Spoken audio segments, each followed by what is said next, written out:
So, to the surprise of absolutely nobody, my bike's broken again. Yay. So, time to rebuild the starter again. So I did this a few days ago. Was the day before I was going to ride up to an autocross, and the starter stopped working. It'd been a bit flaky until now, but you know, it was working, so why mess with it? But then it stopped working, so I took it out and cleaned it and discovered the brushes were completely spent. I'm not quite sure how that happens on something this low miles, but it happened anyways. So I ordered a rebuild kit, cleaned it up, and it worked fairly well after cleaning. And I've just been riding it until the rebuild kit got here the other day. So now it is time to do this whole song and dance again, but this time I can actually film this part of it because it's actually light enough. This is the Stator cover, and this whole thing has to come off, and this is the chain cover, and that has to come off as well. Just an excessive amount of bolts around this thing, really. I mean, not excessive, but there's a lot of them, and it's fun for the whole family.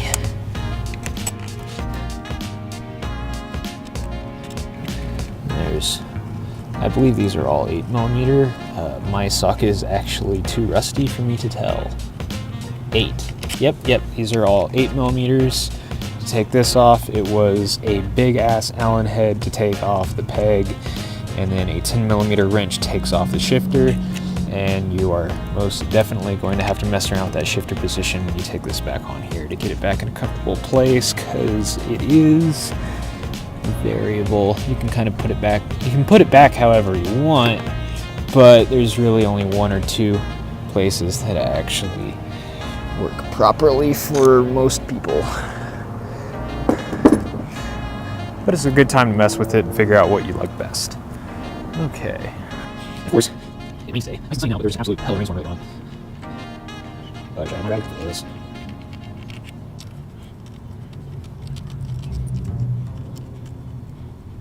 Oops.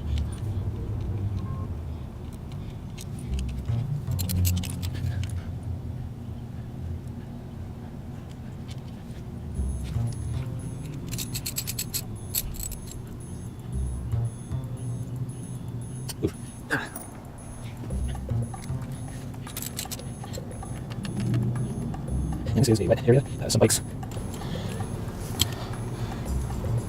Some bikes have a dry stator. This is not. Oil cycles through here, so this is sealed. There's going to be a gasket from the factory. It's a paper thing that will take you approximately 12 years to get off of the mating surfaces. We will get to that as soon as I get this off. The stator is what's like your car alternator. It charges everything and also provides ignition timing by giving, well, I'm fairly certain on this bike, it gives ignition timing for your spark advance. But the moral of the story is on the inside of this is the end of the crankshaft. There's a bunch of magnets going on, spinning around a coil, and that coil is what generates all the electricity. So if you're having charging issues, you'll have to take this apart as well. And that should be the last screw. There we go. Disgusting. All sorts of road grind. Love it. Okay.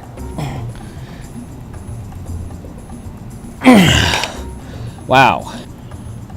I might need to come up with a better plan of attack for this. One moment. Okay, so getting the cover off really helps when you actually take all the screws out, which I've now not done twice.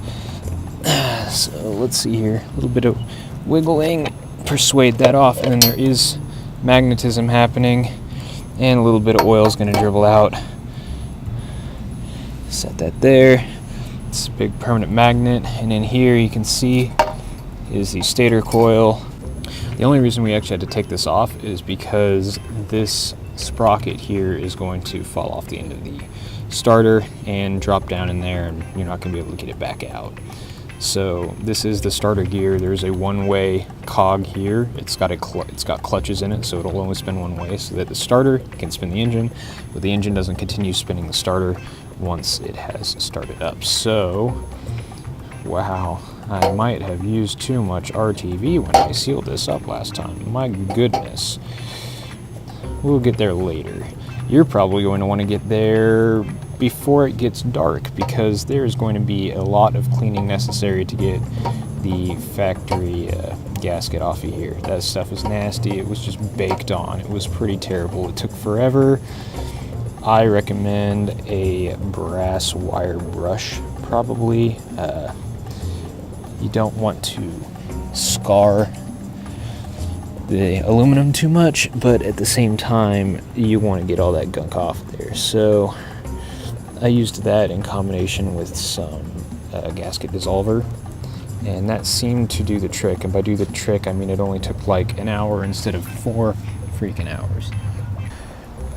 And on the other side of the bike here, we have the starter terminal, 10 mil, takes that right off. Not a whole lot of room to work here. Could be better, could be worse though.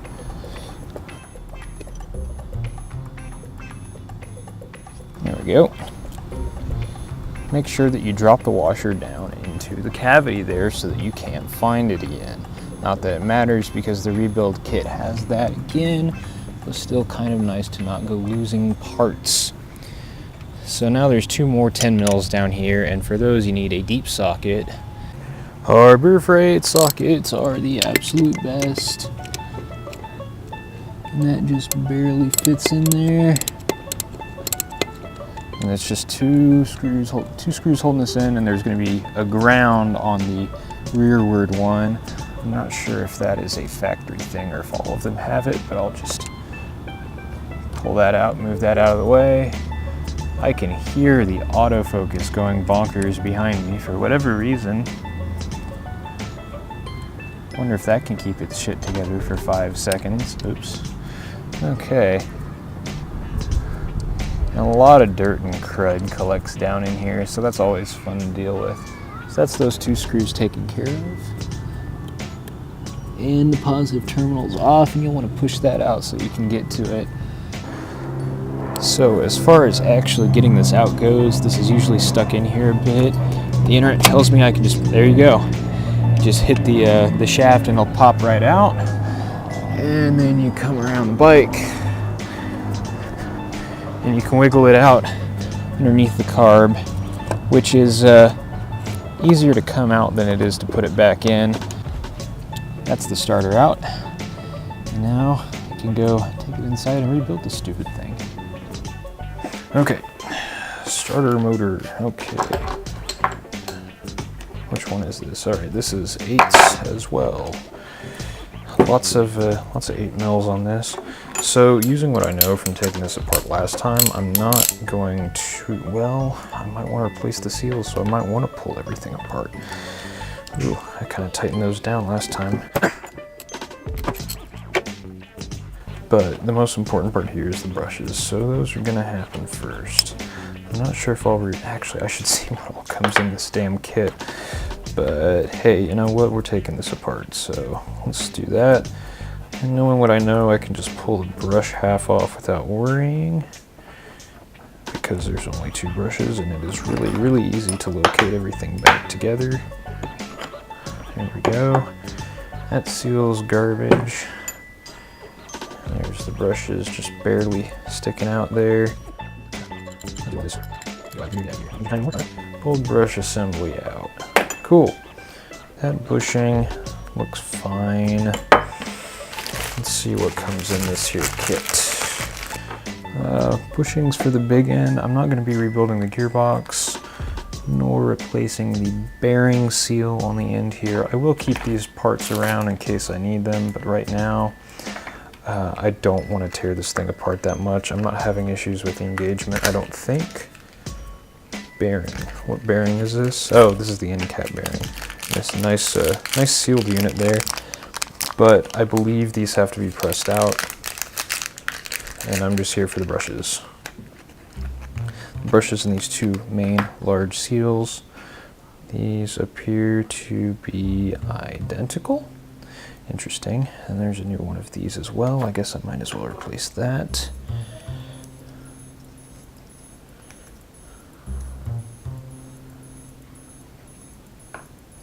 That is what keeps oil from splooging out of that part of the engine all into the cavity where this sits. Okay, so that's out, that's good. Here is the new brush assembly.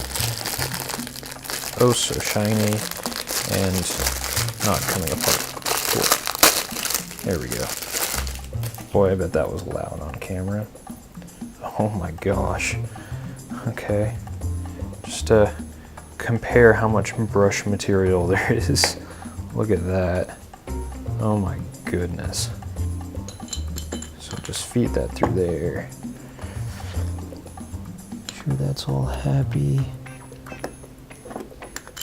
This went in a lot easier last time. Oh, because I have it backwards. I am very smart. And then there's a tab, a downward facing tab that fits in right there. And that is installed, looks like.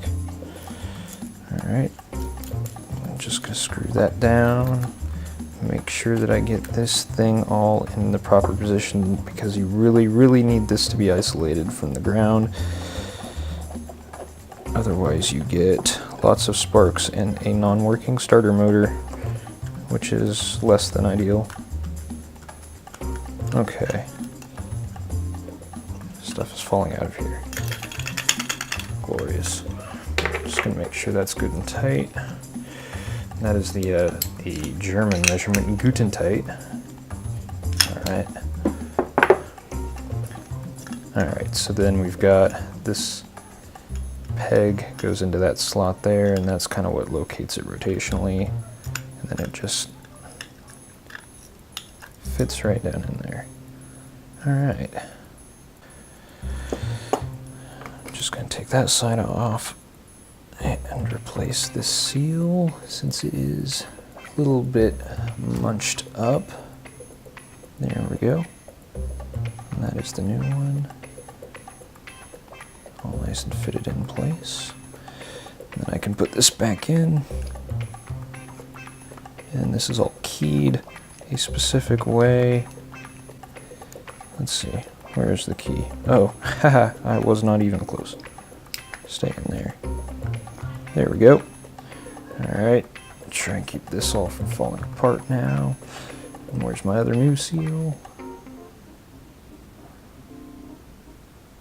Come on. Come on. There we go. Alright, new seal in. And now, let's see. This side does not appear to be keyed, so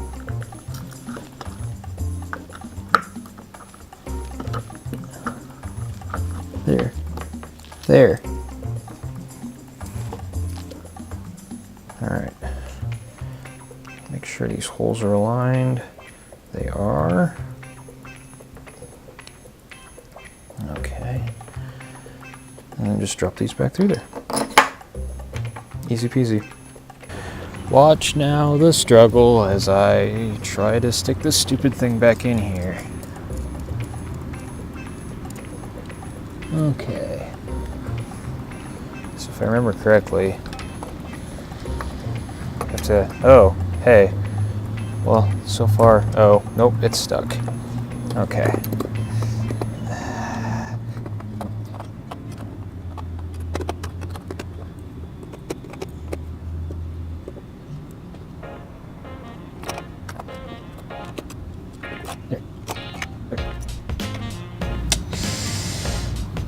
Yeah, so what I think I did here, I think I clocked it 180 degrees off somehow. Come on.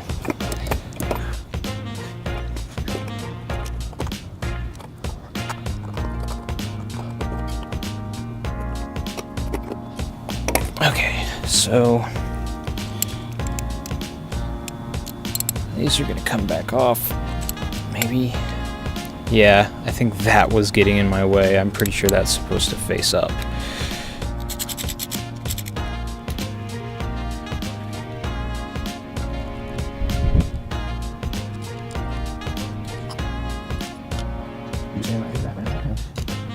Okay, well, I don't think it's honestly. That maybe is the most. That is one with that. Okay, go.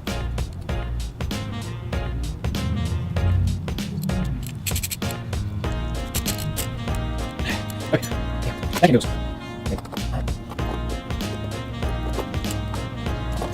There we go. Oh yeah, that's sitting way nicer. Now I can just come over here and guide it in. Ah, ooh, there we go. Pop right in. All right, don't forget this ground here. Okay. Yeah. Oh yeah. Oh yeah.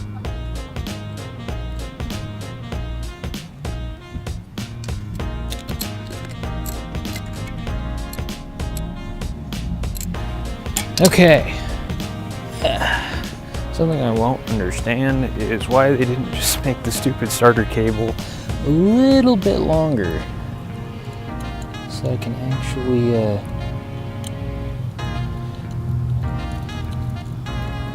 reach it onto the starter comfortably. Alright, so let's take that now.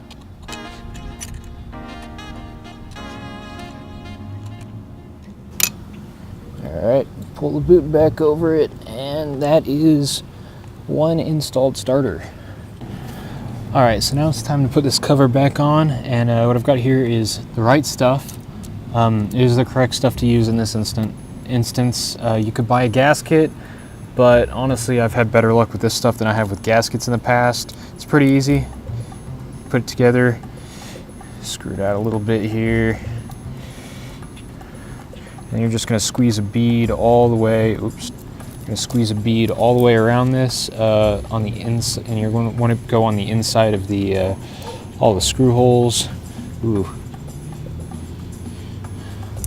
All right. Okay. You want to clean your tip first.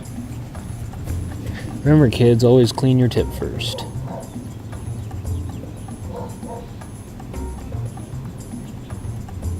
Just go all the way around with the bead of this.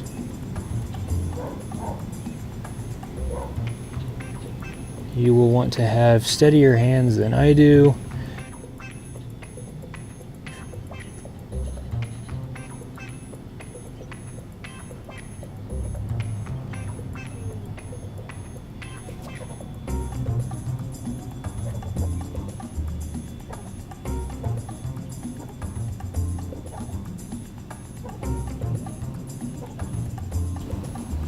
Okay, that took an eternity. So now you're going to want to figure out where the hell you put your cap. There it is. Stick that cap back on there. Okay. The pain in the ass here is getting the shift linkage through this hole. So that takes a fair bit of finagling. But hopefully we can finagle. Let's get that lined up. Right? I guess over there.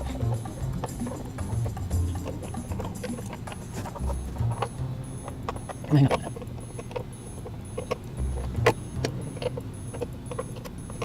There we go. There we go. And you'll kind of know when you got it right when it sucks itself on like that. Wires are out. Okay, it's squeezing out a little bit around the edges. That's kind of what you want. You can start putting bolts in. There's where one long one goes, and I believe that is the other one. Alright, so now we're going to try to tighten these down fairly evenly, and we're going to want to also remember where the hell all our tools are.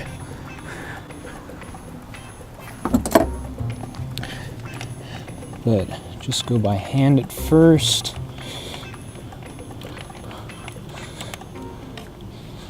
It says to get this tightened down within 5 minutes. I would go hand tight in 5 minutes and let it sit for a couple seconds, and then actually go down to a reasonable torque. And you don't want to go crazy with these. These are just, like a valve cover bolt. These things can and will break. And you don't want to be trying to dig the remnants of your busted bolts out of your block. I highly recommend not doing that.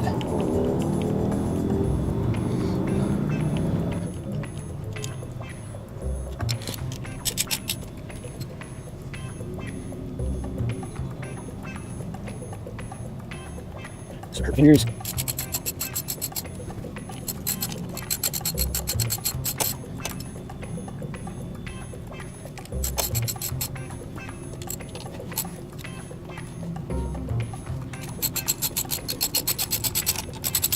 I wish I had a deep mill.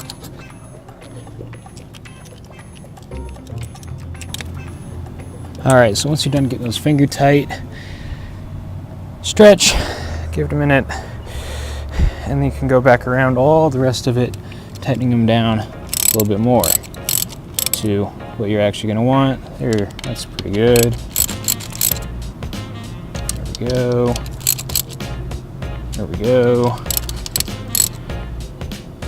Yes. Adequate. Where's that other one down there? There we go. There we go. Alright, so the end is approaching here. All that's left now, just gonna route these wires back through here. Make sure those both get tucked out of the way so I can put the chain cover back on. That's just 4 screws. Helps if you actually have the screws, Hey.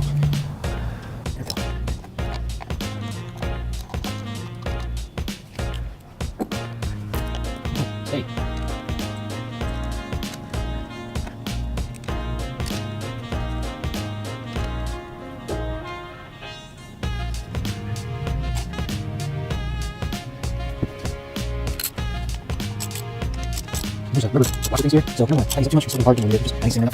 Now. Now the shifter, and this kind of sucks because this rod can move in and out. So you've got to hold it with one hand here and then just kind of figure out your angle with the other hand. I forgot the damn washer. And I'm not going to button that up quite yet. Just thread that in there a couple turns and then grab the peg, put it on here just a little bit. Yeah, it's too high. That is much too high. I believe that's about two splines worth. And then put that back. Yeah, there we go. Perfect. So I gotta pull this back off again so I can get to that little 10 mil. I mean, I suppose I could wiggle a wrench in there, but this is easier. Grab the 10 mil. All right, new starter. Let's see how she do.